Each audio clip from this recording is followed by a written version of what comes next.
시청자 여러분 안녕하십니까? KBS 9시 뉴스입니다. 여러분 안녕하십니까? 여러분 안녕하십니까? 오늘의 주요 뉴스입니다. 뉴스룸을 시작하겠습니다. 조중동 계속 이렇게 경영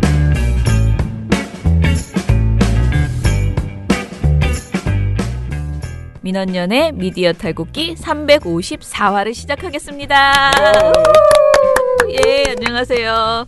예, 저는 민원연의 김원경 사무처장입니다. 네, 활동가 엄재입니다. 이정일입니다.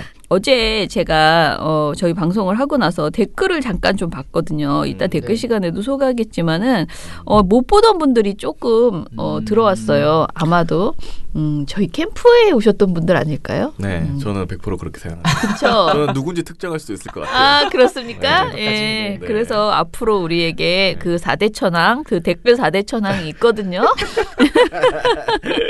그분들 말고 좀 더 새로운 분들이 생기지 않을까 그런 기대를 좀 해봅니다. 후원까지 해주셔서 감사합니다. 그렇군요. 맞아요. 예, 그러면 오늘 좀 바빠요. 또 늘 바쁘지만 오늘 내일은 유난히 바쁜 날입니다. 그래서 후다닥 가보겠습니다. 예, 미디어 스크랩 먼저 드리려고 하는데요.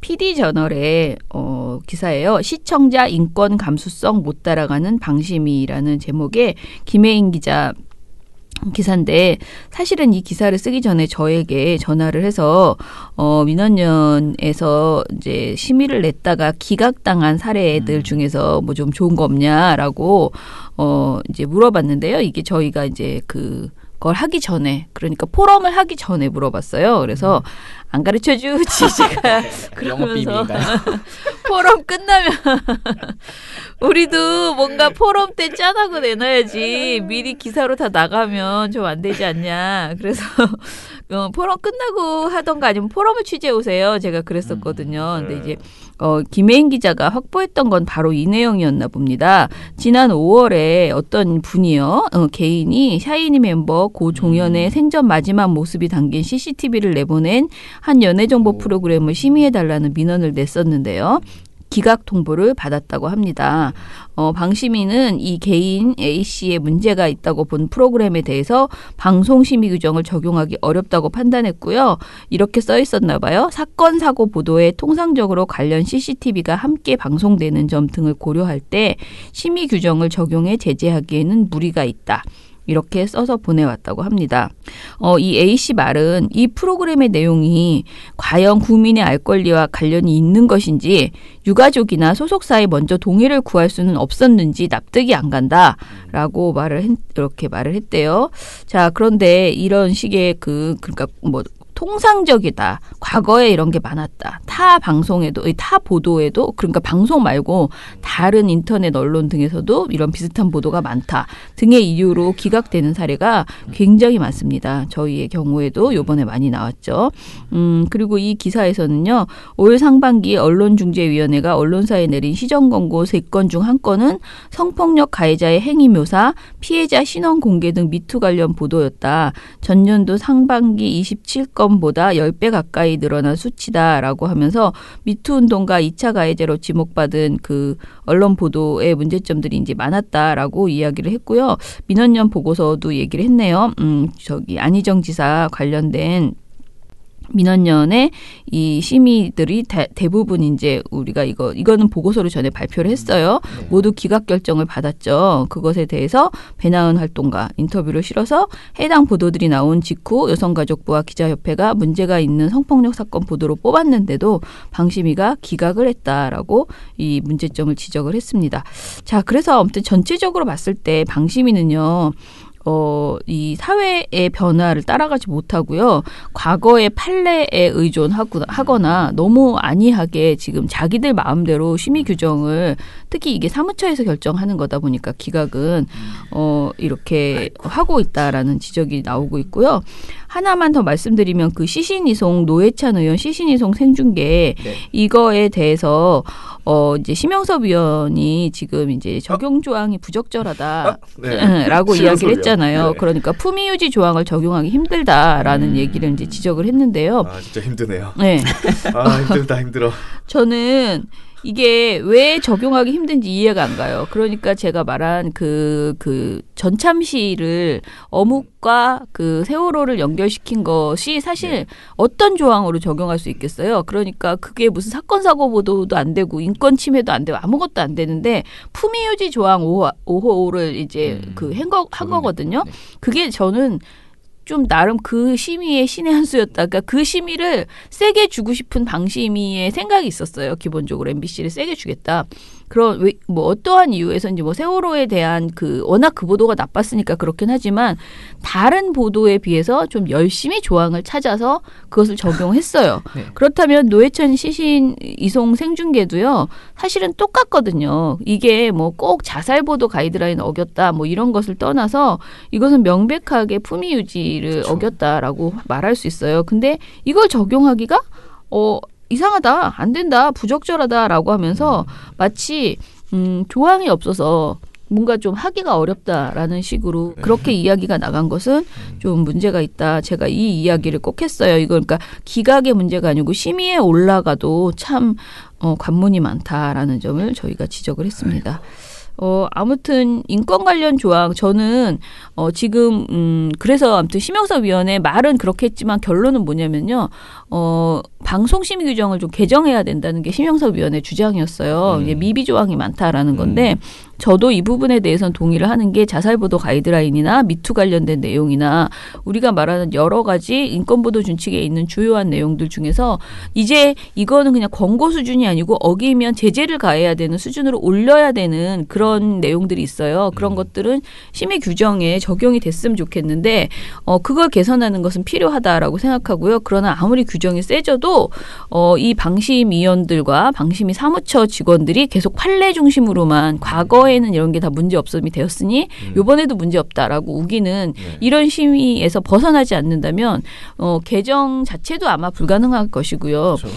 개정돼도 뭐 개정돼도 의지가 없으면 의지가 없어서 적용하기 어렵지 않겠나라는 생각을 해봅니다. 규칙 중에 이전 판례 구속된다 뭐 이런 게 있나요? 그런 거 없어요. 그런데 이제 늘 판례를 중심으로 이제 이야기를 하는 거죠. 판례 중심으로 할 거면 뭐 심의면 안 바꾸죠. AI가 하면 그냥 하면 돼요. 자, 그거 맞네. AI가 하면 제일 더 정확하겠네, 그지? 자, 그리고 경향신문 보도, 경향비즈 보도가 하나 있는데 이것은 우리 이정일 PD가 저한테 골라주셨는데 골라준 이유에 대해서 한번 얘기해 봅시다. 제가 골라온 기사는요. 경향비즈에 전기요금 폭탄 가구 1.4%뿐 1일에서 12일 검침 가구 분석이라는 제목의 기사입니다. 네네. 이거를 보면 그동안 우리 언론들이 전부 다 탈핵 때문에 폭염에 완전 제가 되겠다. 폭염 때문에 지금 큰일 났다 지금. 전기세 폭탄 맞는다. 서민 다 죽는다. 얼마나 떠들었습니까? 한 거의 2달을. 그쵸. 아 진짜 그런가? 이러면서 막 그 보도 나올 때부터 저도 에어컨 좀 적게 틀고 막 그랬거든요. 집에서. 바뀌었죠. 더워 죽겠다 이랬는데 알고 보니 1.4%만 뭐 좀 많이 냈다고 그런 보도가 나왔어요. 네. 그래서 이 보도를 보고 나서 그렇게 많이 떠들던 언론들은 무슨 생각을 할까? 네. 그 생각이 들어서 한번 가져왔어요. 아무래도 많이 쓰면 많이 나오는지. 양심이 찔리네. 많이 썼는데. 제가 아껴 써서 안 맞은 건가요? 그건 아닐 거 아니에요. 그건 아니에요. 네. 아무튼 1에서 12일 사이에 검침 가구를 분석해보니 전기요금 폭탄 가구가 1.4% 뿐이었다라는 결과는 아무튼 분명하니까요. 이게 이제 정부의 결정이 나오기도, 그러니까 이게 아무튼 뚜껑 열기 전에 너무 호들갑 떠는 보도들이 많았다라는 것이죠. 네. 근데 이제 보면은 첫 문장이 뭐냐면 올여름 4가구 중 3가구는 전기요금이 작년 여름보다 늘었지만 평균 증가액은 17,258원인 것으로 나타났다. 네. 결국 평균 증가액이 17,000원, 네. 2만 원 이하 미만이었다는 거. 호들갑에 비해서는 크지 않네요. 호들갑은 그때 막 12만 얼마 막 그랬어요. 더 나온다고. 네. 전기요금에 변화가 없거나 감소한 가구는 214만 가구로 24.6%를 차지했다. 근데 저기 좀 슬픈 게 에어컨이 없다는 소리예요. 그죠? 에어컨을 안 썼다는 소리나 마찬가지예요. 근데 그러니까 이제 저것도 참 감소한 가구도 있어요. 아니 겨울에는 오히려 난방기를 트는데 여름에는 그 에어컨이 없으면 선풍기만 그냥 돌리면서 살아서 오히려 줄어들었다는 것도 볼 수 있는 거죠. 네. 그러니까 얼마나 이 폭염에 고생을 하셨겠어요. 아무튼간에 언론들도 난리치고 여러분들도 고생하셨고 그랬습니다. 서로 고생했습니다. 네. 이 언론들은 여름 난리쳤 지났습니다. 우리가 난리쳤기 때문에 이렇게 됐다 이럴라나? 그러게 그거는 아니야. 별로 도움이 안 됐습니다. 네. 겨울에도 여러분 조심하시고. 예, 오히려 저는 제가 어제 이제 제이 씨한테 좋은 보도 뽑으라고 하면서 이제 제가 폭염에 이 서민들이 얼마나 특히 서민이라기보다는 정말 빈민들이 얼마나 고생하셨나 그런 장비 없이 뭐 정말 대책이 필요해요. 이제 그 부분에 대해서 폭염에 대한 그 지원이 필요하다라는 부분을 얼마나 이번 여름에 언론들이 제대로 제기했는지를 그런 보도가 좋은 게 있으면 좀 알아봐라 했는데 있긴 있었어요. 다행히. 한겨레 21에서 하나. 진짜. 근데 그런 거가 우리가 고민해야 되는 뭐 전기세 이거가 아니고요. 추울 때도 더 힘들지만 더운 것도 너무 더 힘들거든요. 이 부분 대책을 좀 세워야 된다라는 생각이 들더라고요.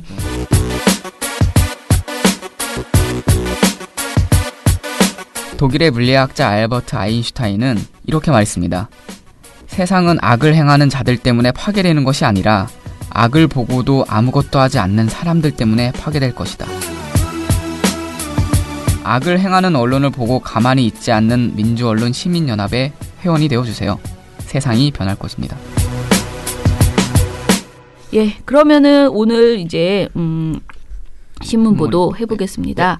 자, 오늘 주제 제가 어제 말씀드린 것처럼 제이 씨가 지난주에 일을 아주 열심히 하셔가지고 모니터 보고서가 두두두두 많이 나왔어요. 4건인가 있었더라고요. 네네. 그래서 이제 그 중에서 무엇을 가져왔나요? 것만 일단 했는데요. 네. 일단 조선일보 기사 하나를 가져왔습니다. 네. 제목이 이래요. 내 월급 30%가 4대 보험 세금으로 빠져나간다. 근데 제목만 봐도 되게 시선을 확 끌잖아요. 네네. 와, 30%? 네. 보험료로? 예, 그러니까 세금으로 다 우리 월급 봉투에서 30%가 나간다는 거예요. 네. 그래서 저는 이거 보고 놀랐거든요. 아니 내가 이렇게 세금을 많이 냈나 싶어가지고. 니는 그리 안 된다. 그러니까요. 니는 그리 안 된다. 그래서 월급 명세서를 봤어요. 그래서 근데 봤어요? 네, 확인해봐야 되니까 나는 얼마나 내지. 순진해라. 좀 말도 안 되는. 그러니까 그냥 누가 봐도 그냥 말이 안 되는 기사였죠. 이건. 내 얼굴 그러면 엄청 많아요.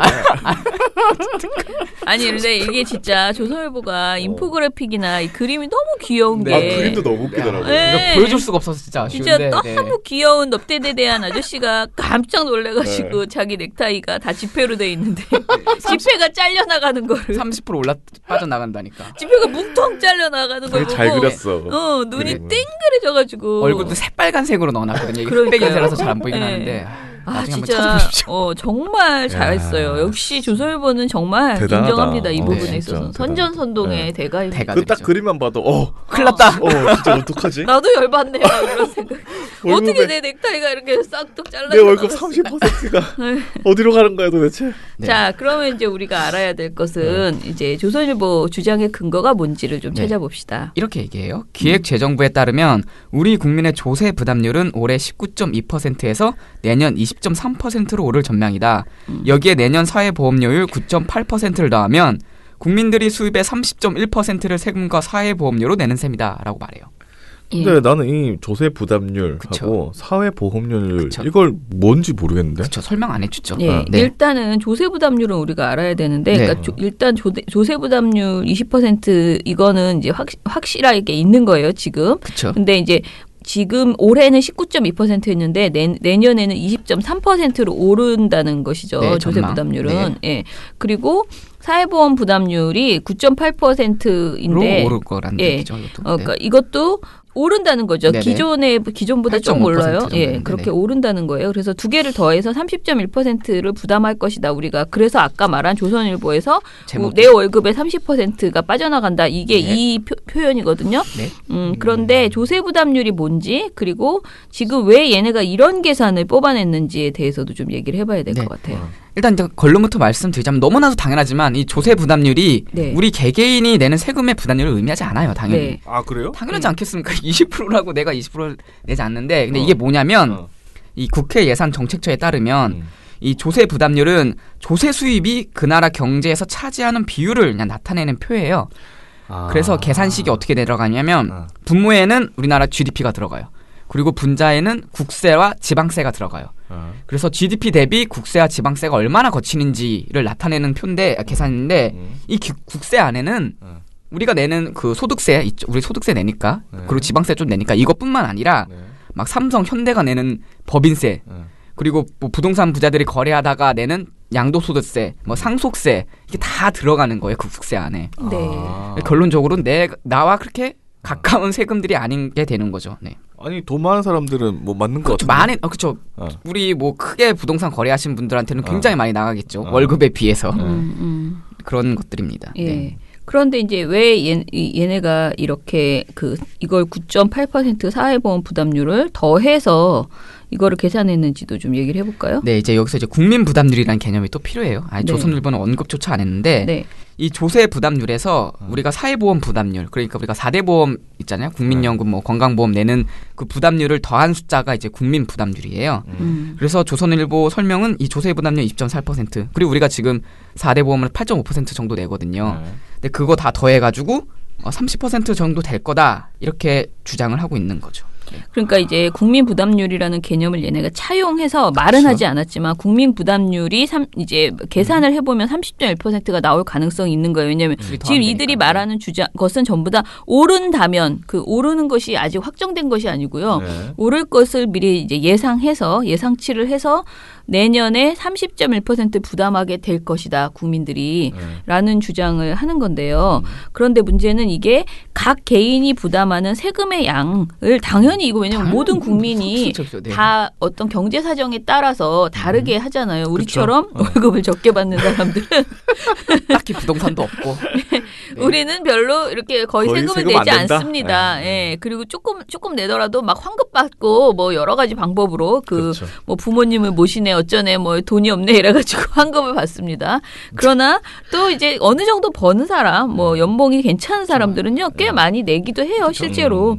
예. 그래서 이것이 기본적으로 물론 이제 조선일보도 저도 이렇게 생각해요. 조선일보가 국민이라고 말을 했는데 이제 내 월급 뭐 이런 식으로 말을 하는데 이게 내 월급 하면 그러면 뭐 얼마부터 얼마까지 받는 사람은 몇 % 부담하고 이렇게 다 쓰기 어렵지 않냐. 그냥 평균을 낸 거다. 근데 그건 국민 부담률 아니냐. 이렇게 자기들이 저는 주장할 거라고 생각하거든요. 그래서 저희가 지적해도 뭐라고 말도 안 듣겠지만 대꾸도 안 하겠지만 우리 말은 이 보도가 그러나 너무 지나치게 각 개인이 부담하는 것처럼 느껴지게 그렇죠. 보도를 전체가 다 마치 일괄적으로 내가 그렇게 되는 것처럼 네. 이제 하는 거죠. 그렇게 하는 거죠. 그런데 아무튼 개인이 부담하는 세금의 양을 의미하진 않는다는 것을 이제 분명하게 아셔야지 되는데요.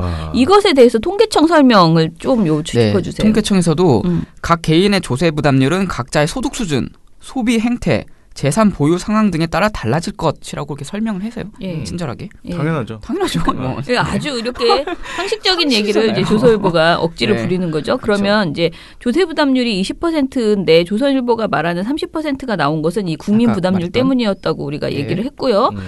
그리고 이 국민 부담률을 그냥 국민 부담률이 있는데 이렇게 설명을 했으면 차라리 저는 괜찮다고 생각하거든요. 그러면 국민 부담률이라는 개념은 조세 부담률과 사회보험 부담률을 더해서 나오는 건데 이것을 우리는 국민이 모두 부담한다고 생각해서 이렇게 썼습니다라고 그렇죠. 설명을 기사에서 순리대로 썼으면 우리가 좀 이걸 왜곡이라거나 네. 뭐 좀 과장했다거나 이렇게 말하긴 좀 어려워요. 네. 그런데 국민 부담률도 조세 부담률도 하나도 그 개념을 설명해주지 설명해주지 않고 그냥 이렇게 했다는 것이 이제 문제인데요. 결국 네. 우리나라 전체 세금의 비율이 얼마나 되는지를 알아보는 지표를 가지고 그걸 가지고 이걸 내 월급에서 30%가 나간다라고 단정적으로 선동을 했다라고 네. 보시면 계속, 됩니다. 네. 흔히 이제 조선일보가 공포를 조장하는 방식이죠. 네네. 나랑 전혀 관련 없는데 나랑 관련이 있는 것처럼 연결을 짓는 거예요. 그래서 이 기획재정부에서도 올해 조세 부담률도 올랐어요. 네. 네. 근데 왜 올랐냐?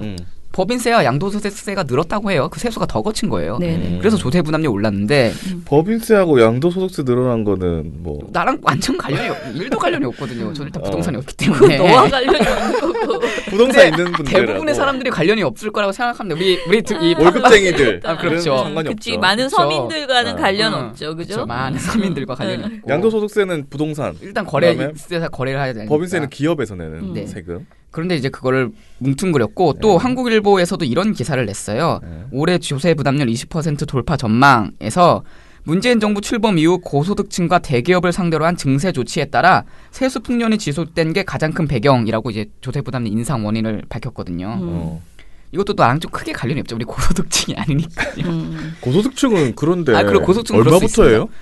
고소득층은 얼마부터냐고요? 월 수입이 난 그것도 궁금해. 일단은 이 조선일보에서는 월 500만 원 사람을 사례로 들었었거든요. 월 500만 원. 월 500만 원이면 아닌데. 네. 근데 월 500만 원 꽤 큽니다. 하려면 소득 10분이 1분이 안에 들 겁니다. 대기업 정도는 그럼요. 돼야 돼요. 그것도 신입 보면 안 되고. 네. 그렇죠. 신입은 안 돼요.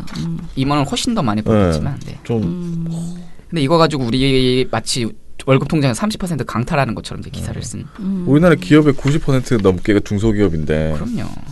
근데 제가 이 보고서에서 이제 보고서에서 기본적으로 이제 문제 삼고 싶은 것은 그거였는데 세금이 30%라는 것이 과연 강탈인가? 진짜 이게 전 국민이 그렇죠. 이제 평균을 냈을 때 국민의 30% 그러니까 국민이 자기 수입의 30%를 세금으로 낸다 하더라도 그 중에서 자기 자신을 위한 보험료제나 사회보험료는 국민건강보험이나 이런 것들, 이런 거 장기요양보험 이런 게 다 포함되어 있잖아요. 근데 그 돈이 꼭 나한테만 돌아오는 건 아니고 사회적으로 어떻게 보면 상호 부조하는 개념이 분명히 있는 건 사실이지만은 어찌됐든 나도 받을 거잖아. 나도 늙으면 국민연금 받고 그러면 이제 개인연금이 아니고 국가에게 이것을 해서 부조를 해서 우리 연금을 하자라는 개념인데 이게 오르는 게 그렇게 때려잡을 이렇게 막 쌍뚝 잘려져 나가가지고 놀래야 될 정도의 그런 개념인가. 오히려 많이 내고 사회가 좋아지게 하는 것이 오히려 나을 수도 있는데 특히 여기에 법인세나 양도소득세나 다른 세금이 다 포함된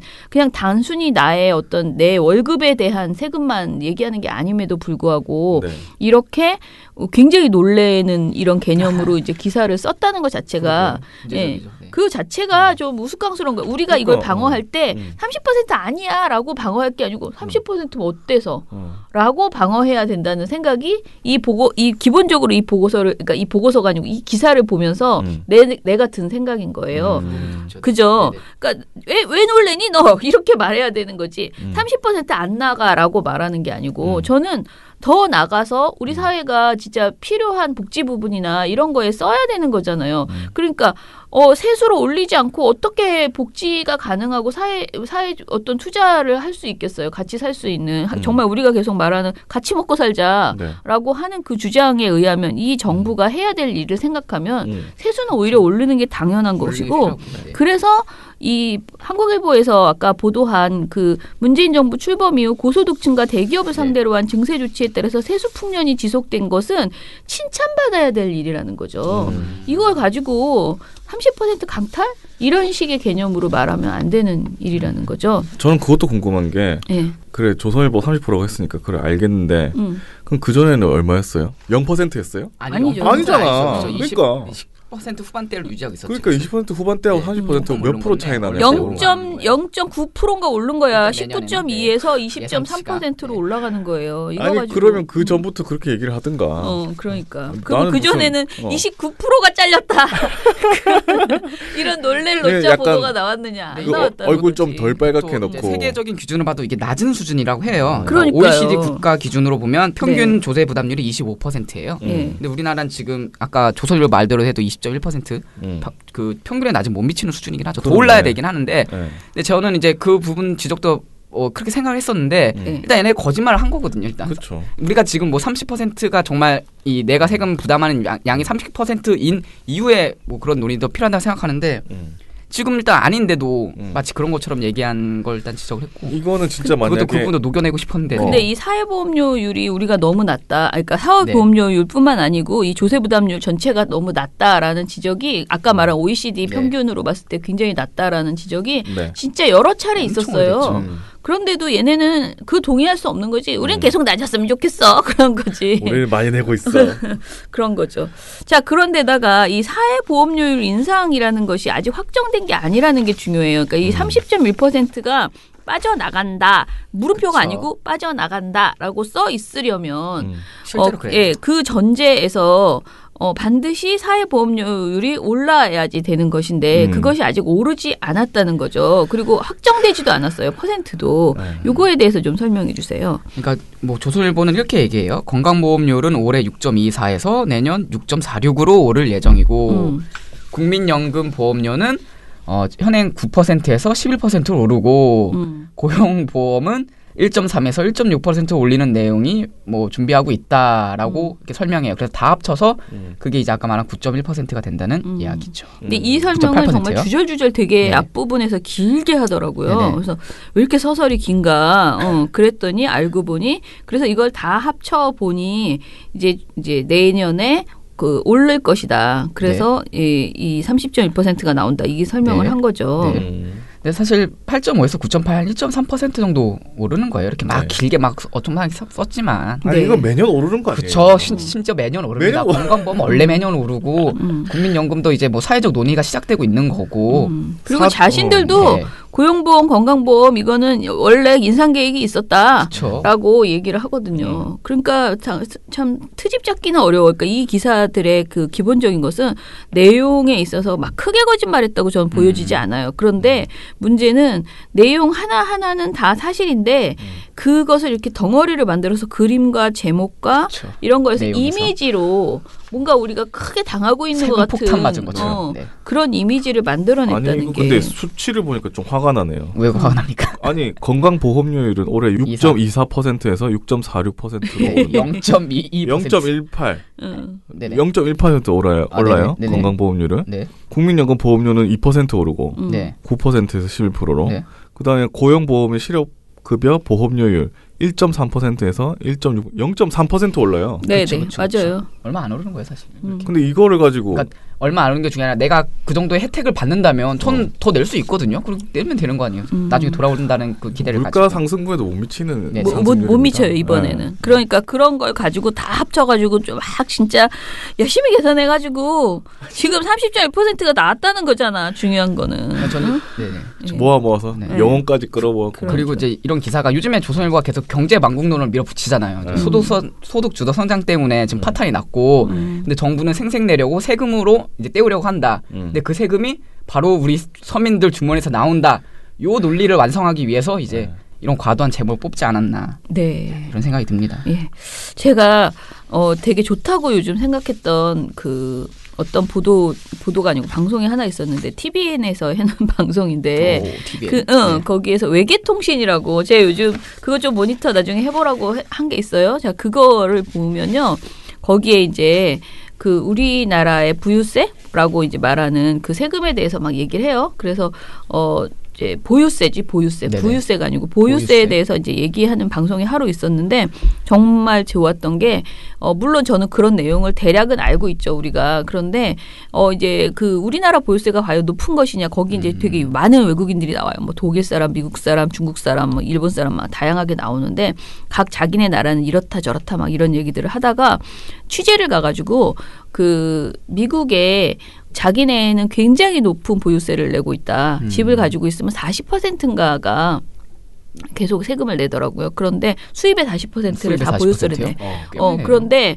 그런데 불만이 하나도 없다라는 식의 이야기들을 다양한 사람들이 하는 인터뷰를 실어주는데 거기 보면 그 돈으로 우리 지역의 학교는 우리는 사립학교를 안 보내고 공립학교를 보내는데 공립학교가 너무 좋다라고 이야기한다거나 또 다른 사람은 나는 자식이 하나도 없다. 그렇지만 나는 세금을 내는데 불만이 없다. 그러니까 주로 학교에 가장 많이 쓰이더라고요. 그 돈이 보유세가. 그런데도 나는 불만이 없다. 왜냐하면은 내가 사는 지역에 아이들이 많고 그다음에 그런 쾌적한 환경이 되는 것이 좋다. 뭐 이렇게 다양한 얘기들을 막 해요. 그리고 내가 늙었을 때 이 안에서 이 지역에서 계속 살면서 노후를 보장받을 것이기 때문에 좋다라거나. 근데 사실 그런 개념을 굉장히 자본주의가 극대화되어 있는 이게 제가 말한 게 무슨 뭐 러시아나 이게 아니에요. 네. 그런데 너무나 자연스럽게 받아들이고 있는 그런 현상을 그냥 쭉 보여줘요. 이 방송에서. 그러면서 우리가 너무 이 세금 폭탄이라거나 뭐 마치 아까 말한 내 주머니에서 세금을 퍼가서 왜 네가 인심을 써? 대통령 네가 인심 써. 대표적인 이런 논리죠. 식의 네. 개념이 없다는 그거를 너무 자연스럽게 보여주더라고요. 근데 이게 무슨 시사 프로가 아니고 완전 예능 프로인데 예능 프로에서 그냥 대담으로 그치는 것도 아니고 실제 취재를 가가지고 그렇게 지역에 있는 내용들을 생활 밀착형 얘기들을 이렇게 다양한 정말 부잣집 아주머니께서 이렇게 막 주렁주렁 달고 굉장히 좋은 집에서 소파에 이렇게 여왕같이 앉아서 이 얘기를 하시는 거야. 나는 우리 애들이 다 여기서 이렇게 좋은 학교 그런데 다른 동네에 가면 사립학교 보내야 된다. 그럼 나는 공립학교를 보내고 있다. 그렇지만 수준이 똑같다. 그래서 난 만족한다. 내 세금이 이렇게 많이 나가는 걸. 진짜, 네. 이런 얘기들을 이렇게 다양하게 하는 걸 들려줘서 참 좋더라고. 근데 그런 거 생각해보면 조선일보는 완전 진짜 예능 프로도 못 따라가는 거지. 선동하느라 급하죠. 어떻게든. 그러니까 나는 이 사람들이 정말 몰라서 그런 건 아니니까 그렇죠. 이 사람들은 알면서 이렇게 조작하는 거지 프레임. 저는 이런 기사를 쓸 거면 매년 이런 기사 썼으면 좋겠어요. 똑같이. 왜요? 아니 매년 내년 몇 오르잖아. 퍼센트 잘리는 거야? 아니 매년 0점 몇 %라도 오르잖아. 이건 안 오를 수가 오르죠. 없거든. 그쵸. 이거는 어릴 수밖에 없죠. 맨날 이런 그림 해가지고 맨날 써. 아니 매년 써도 되겠네. 왜 그러시는 거죠? 맨날 같은 날 똑같은 아저씨가 얼굴이 빨개지나 내년에 덜 한번, 빨개지나. 내년에 한번 숫자만 보겠습니다. 바꿔가지고 네. 해도 돼요. 아 나도 진짜 쓰겠네. 웃긴다. 자 그러면은 또 조선일보의 또 다른 보도 이것도 조선일보인가요? 네네. 예, 요번 것도 좀 얘기해 네, 주시죠. 그렇죠. 얼마 전에 유은혜 의원이 교육부 장관 후보자로 지명된 거 두고 이제 아주 많은 말이 나오고 있어요. 네네. 근데 그 중에 하나가 비난하는 이유 중 하나가 예. 이 유은혜 의원이 2016년에 교육 공무집법을 발의한 것을 두고 이제 막 보수 언론에서 비판을 가했어요. 이게 네. 근데 이제 문제는 언론들이 이 법이 뭔지 설명하지도 않고 또 비슷한 맥락이거든요. 뭔지 설명하지 않고 막 청와대 청원에서 반대한다, 막 임용고시생에 반대한다 이런 식으로만 하면서 이제 사실을 왜곡한 부분이 있었거든요. 일단 조선일보 제목이 교육계가 반대 앞장선 미운털 유은혜예요. 예. 교육계라고 하면 어떤 깜짝 계인가요? 놀랐습니다. 그러니까 이게 아니 네. 교육계에 있는 사람 전체가 네. 반대한 것 같잖아. 그러니까요. 그러니까 저희가 뭐 유은혜 의원 실드 치려는 게 아니라 적어도 네. 팩트를 이야기해야 될 거 아니에요. 네. 교육계가 반대했다면 뭐 어디가 반대하고 있는 게 있어야 되는데 실제로 보면 정규주에서는 뭐 좀 찬성 입장을 내놨더라고요. 아, 그래요? 네, 보도자료 내가지고 네. 내정 환영한다. 앞으로 뭐 교육계획의 자초위기에서 벗어나 정상기대에 진입할 수 있기를 바란다 이렇게 기대를 표했어요. 그럼 적어도 이 제목을 쓸 수 없는 거 아닙니까 일단? 그러면 교총이 반대했어요? 교총은 반대 입장을 딱히 내놓지는 않고 이제 무려를 표하긴 했었거든요. 근데 어쨌든 그러니까 이게 그러면은 보수 일부 교육 뭐 그렇죠. 그렇게 해야죠. 뭐 정확하게는. 그냥 아무튼 교총이 교육계라고 반대한- 말하기에는 왜냐면 교육계라는 아, 게 그럼요. 꼭 그 누구 한두 정교조나- 사람의 네네. 말은 아니니까 그렇게 했어야 되는데 저는 일단은 제목이 미운털이 뭡니까 미운털이 제목에 말입니다. 미운털이라고 이렇게 붙여놔가지고 이건 약간 명예훼손성 제목이에요. 그렇죠. 이- 그럴 수 예. 있죠. 뭘 잘못했으면 잘못했다. 네. 정책에 문제가 있다. 뭐 이 사람이 뭐 인물 검증을 해서 뭐가 안 됐다. 그러면 말할 수 있는데 교육계라고 해서 알 수도 없는 어떤 사람이 반대를 했다. 그렇게 이야기를 하면서 미운털이라고 이렇게 해버리니까 모욕적이긴 하네요. 왠지 네. 교육계에서 미운털 바뀐 것 같잖아요. 그렇죠. 그쵸. 그렇게 보이는 거죠.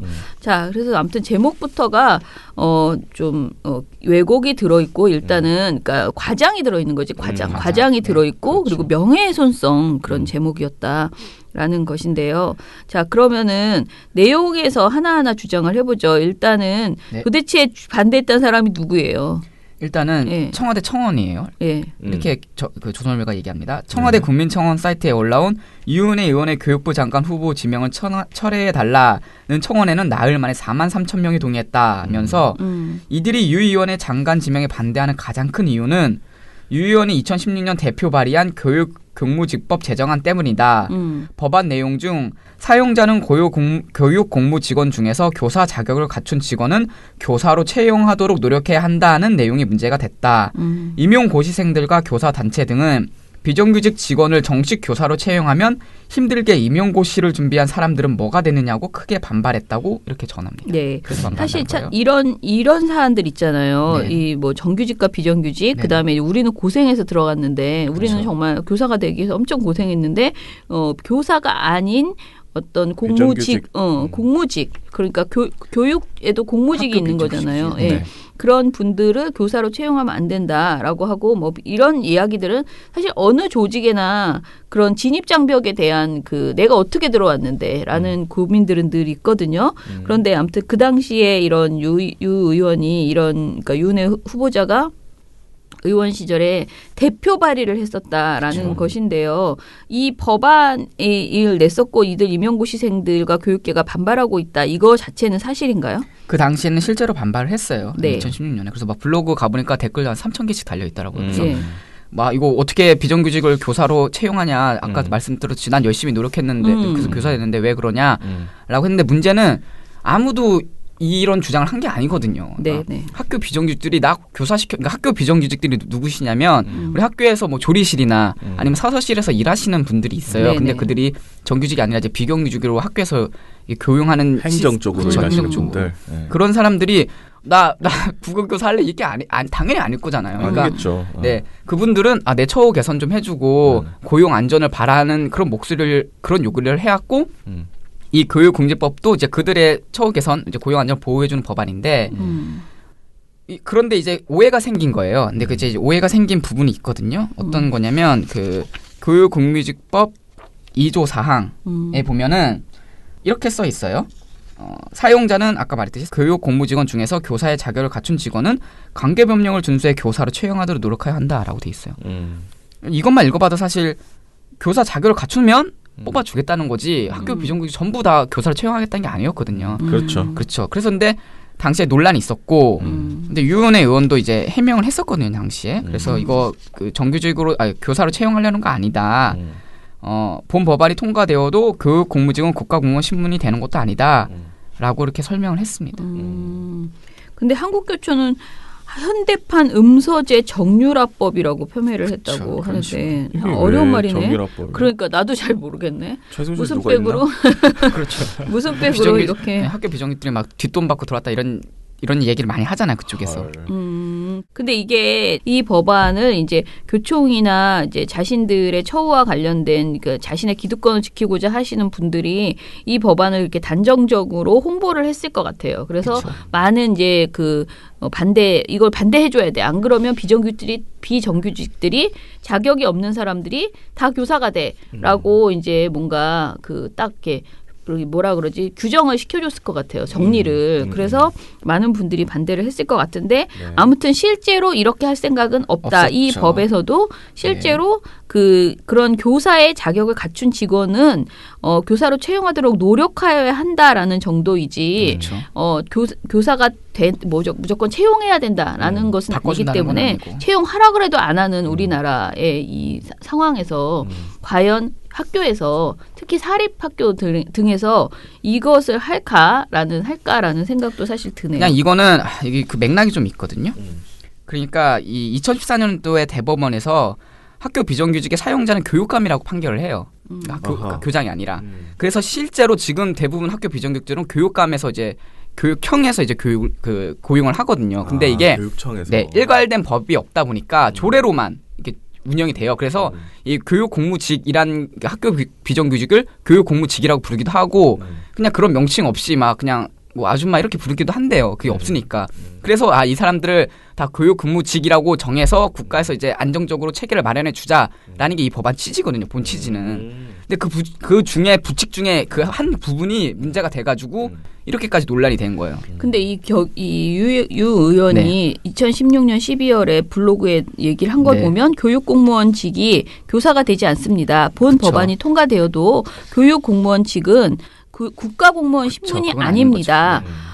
그리고 교육공무 직원이란 교원이나 공무원이 아닌 사람으로 분명하게 규정하고 있습니다. 그러니까 교육공무직이라는 말이 약간 이 말 자체가 약간 오해를 불러일으켜요. 교육공무직 하다 보니까 교사가 되는 거 아니야? 공무원이 되는 거 아니야? 이런 오해를 불러일으키는데 이 사람들은 교사도 아니고 공무원도 아닌 사람이다.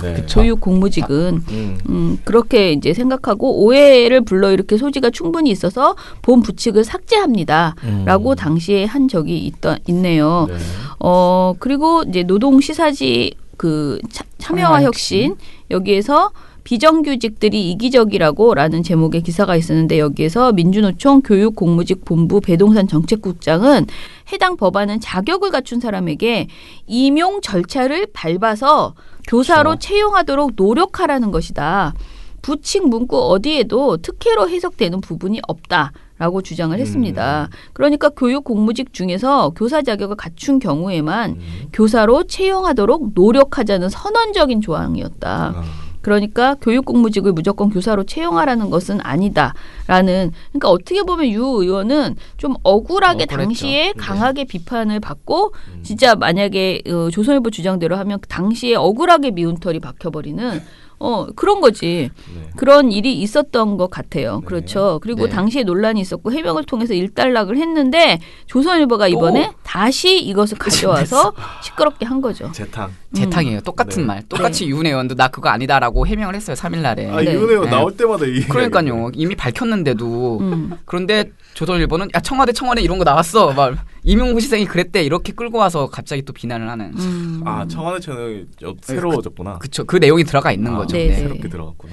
근데 임용고 시생이나 교사 입장에서는 계속 이제 학교 비정규직이 교사가 된다? 이것은 좀 억울하다라면서 실제로 이제 민감하게 반응할 수밖에 없고 그런데 이제 문제는 아무도 그런 이런 것들에 대해서 자세히 설명을 안 해주니까 계속 오해가 오해를 낳고 이렇게 되는 것 같아요. 그러니까 저는 이게 되게 마음이 아팠거든요. 우리가 막 이걸 비판하려면 우리 학교 비정규직 교사 되려는 거 아니야라고 이렇게 반박을 해야 되는데 되게 뭔가 좀 그렇잖아요. 그거 아무도 그런 주장을 하지도 않았는데 단지 그 사람들은 나 좀 안정되게 일하고 싶고 그리고 동일노동 동일임금 보장해달라 이런 주장을 하는데 되게 희석되잖아요. 막 야 너 정말 교사 되려는 거 아니야? 아니야 나 교사 되려고 그러는 거 아니야? 막 이런 논쟁 자체가 의미도 없고 쓸데도 없고 슬프네요. 정말 안타깝네요, 진짜. 우리 학교 비정규직들 처우를 보면은 이제 학교 비정규직 민주노총 학교 비정규직 노조에 따르면 공무원과 그 학교 교사들과 동일한 업무를 담당하고 있지만 임금은 68%에 불과하다라고 해요. 네. 아니 거기다 비정규직이란 이유로 같은 일을 하지만 돈을 덜 받고 있는 거고. 네네. 여기 학교가 또 그런 게 되게 심하고요. 또 되게 웃기는 게요. 이거는 그냥 사족이지만 학교에 있는 학생들이 이런 걸 다 본단 말이에요. 학생들이 또 귀신같이 알아요. 그런 거를. 누가 정규직, 누가 비정규직. 선생님 사이에서도 정말 그래서 선생님을 가지고 놀고 막 이렇게 차별하고 이런 것들도 굉장히 많고 선생님이 아닌 사람들, 아까 말한 아줌마 뭐 이런 분들에 대한 그런 것도 배우거든요. 그래서 저는 학교 현장이 오히려 굉장히 이런 부분에 있어서 인격적으로 성숙해야지 되어야 되는 거기서 애들은 어렸을 때부터 배워나가는 것이기 때문에 굉장히 중요한데 이 부분이 우리가 좀 잘 안 돼 있어요. 우리가 이제 김대중 대통령이 선생님의 어떤 신분, 교사의 신분을 굉장히 안정화하고 그래야 촌지를 받지 않는다 해서 이 부분을 굉장히 이제 그 당시에 많이 좋게 해줬거든요. 근데 거기에서 이제 멈춰 있는 상태예요. 근데 교사 말고 다른 사람들에 대한 처우나 그 처우 자체도 좀 올라야 되지만은 그것보다도 신분에 대한 안정 이런 것들이 좀 필요해요. 그래서 그분들이 인격적으로 대접받으면서 좀 편안하게 아이들과 이렇게 학교를 위해서 근무할 수 있게 되는 부분이 필요한데 그런 일환에서 나왔던 법이었을 것 같은데 너무 이제 오해를 많이 이제 불러일으켰던 것 아닌가. 만들었죠 보수 언론과 그러니까요. 일부 단체에서. 네.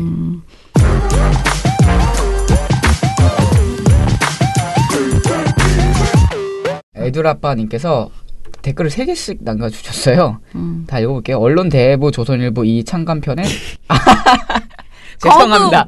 1,000원을 하셨습니다. 네. 감사합니다. 이거 읽는 거죠? 네. 그리고 회원 캠프에도 1,000원을 후원해 주셨습니다. 352화에. 네, 감사합니다. 감사합니다. 네, 그리고 회원들에게 팟캐스트 홍보 좀 하세요. 재미난 걸 자기들끼리만 이렇게 해 주셨습니다. 네. 그러니까 저희가 지금 나름 저희 팟캐스트에 대해서 소식지에도 홍보를 하고 있고 네. 그리고 텔레그램이나 페이스북도 계속 하는데 사실 우리 텔레그램 페이스북에 가입 안 한 회원들도 많고요. 네.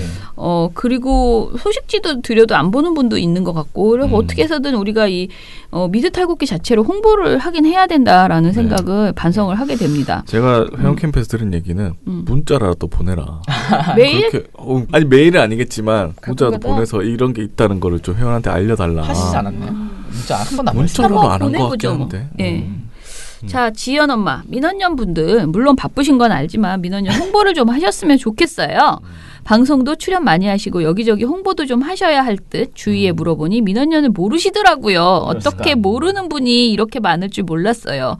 종편 출연자만큼 방송 여기저기 다 나와주세요. 흐흐. 출연 요청이 없는 건가? 쓴소리를 듣겠다는 방송국이 없다는 것도 심각한 건데 하셨습니다. 예, 일단은 저희가 어떤 주제를 가지고 하느냐에 따라 좀 출연 요청이 있는데요. 저희가 요즘 사실은 방통위 방심위를 많이 비판하다 보니까 실제로 우리 거를 치러줄 수 있는 방송국은 사실 많지 않아요. 제가 보기에는 그렇습니다. 다스베이다 정도만 지금 그나마 좀 이런 특히 방심위를 저희가 꾸준하게 최근에 이제 시민 방심위로 이제 지적을 하는데 이거는 참 어렵더라고요. 하다못해 CBS에 가지고 나가기도 이게 너무 민폐, 그게 부담스러워하는 거예요. 왜냐하면 다 자기들이 그 감시 대상자들이잖아요. 그래서 좀 힘들고 그런데 어찌됐든 제가 이제 방송 여기저기 다 나오는 거는 좀 그렇고 최대한 우리랑 맞는 이슈에 대해서는 저도 나가려고 이제 하고 되도록 거절 안 하려고 하는데 또 쓸데없는 거에 또 나갈 수는 없잖아요. 정말 한번 굴르는 거, 기왕 굴르는 거 좋은 데 가서 의미 있는 방송을 해야 되니까요. 그렇게 저희 업무를 좀 조율하면서 그렇게 하고 있습니다. 제가 반성하는 거는 항상 제가 미디어 탈곡기를 거기 나가서 방송에서 좀 얘기를 해야 되는데 그거를 꼭 못하고 오는 거예요. 그래서 제가 저희 김서중 정책위원장이 저한테 제안하신 거는 그거를 속보이게 장사를 못하니까 제가 대본에다가 아예 저희 미디어 탈곡기에서 좀 더 자세히 얘기했지만 이러고 대본을 이렇게 써버리래. 그러면은 이게 자꾸 보면 이제 말꼬리 솔직히 말해서 이런 말 있잖아. 우리가 말하는 어떤 괜히 의미 없이 붙이는 그런 말처럼 그냥 미디어 탈곡기에서도 말했지만 이게 그냥 입에 붙어야 된다. 그래서 무의식 중에도 이 말이 나와야 되는데 제가 아직 그렇게 뭔가 장사를 잘하는 스타일이 아니다 보니까 그게 안 되는 거 아니냐라고 얘기하셔서 제가 자다가도 미디어 탈곡기에서 얘기했지만 자연스럽게 자연스럽게 할 수 있게 그렇게 해야 되겠다. 그래서 아무튼 반성하고요. 그리고 저희가 지금 홍보팀이 이정희 PD밖에 없습니다. 사람을 충원을 해야 돼요. 이게 사람이 있으면 없던 일도 만들어내거든요. 그래서 그 부분을 저희가 빨리 대책을 마련하겠습니다. 네. 미련곰탱님 거 하나 읽어주시죠. 어제도 잘 들었습니다. 역시 방가일보는 현 정부를 모함하기에 급급하군요. 무슨 뉴스타운이나 노컷일베 등 구구 신문을 보는 줄 알았네요. 이게 노컷일베는 그건가요? 설마? 있어요. 따로 노컷뉴스를 비하하는 건 줄 알았는데 죄송합니다. 솔직히 말해 과거에 신문지법 등이 있었을 땐 일제 치하라 일본을 욕했지만 지금 방가일보 하는 행태를 봐선 진짜 시행하고 싶을 정도네요. 주로 음해하고 가짜뉴스 퍼뜨리는 언론을 대상으로요. 그럼 조중동은 아웃되겠죠? 다들 캠프 잘 다녀오신 것 같아 더더욱 못 가서 아쉽네요. 어제 민원연 페이스북에 올라온 캠프 짤막한 영상도 잘 봤습니다. 운동을 하셨던 처장님이 제일 힘들어하시는 모습도 봤어요. 그 와중에 유민지 부장님 심판으로 빙의한 모습 보고 엄청 웃었네요. 오늘은 다양한 별명을 가진 업무활동가님 출연이군요. 제리랑 오렌지로 해주셨는데 제가 생각해 저는 콩지입니다, 여러분. 왜 콩지? 콩지 파츠의 콩지예요, 저는. 왜? 콩지가 맞습니다, 저는. 왜요? 그러니까 통과 제리라고 할게. 네, 제리가 안 맞지 않을까, 기본적으로. 제리는 공격을 이제 역공을 해야 되는데. 늘 하다가 역공을 제가 전혀 못 하고 있거든요. 늘 하다가 뒤통수 맞는 거 아닐까? 알겠습니다. 너무 웃긴다. 알겠습니다. 네, 오늘도 기대해 주신다고 하셨습니다. 네. 근데 아무튼 수련회 다녀오니까 이렇게 애둘아빠 이런 분 누구로 추정됩니까? 애 둘이 있던 집이 몇 명 있었는데 그죠? 제 옆에 앉아 계신 분이 아닙니다. 아무튼간에 아주 재미있는 또 수련 회원 캠프가 또 생각나는군요.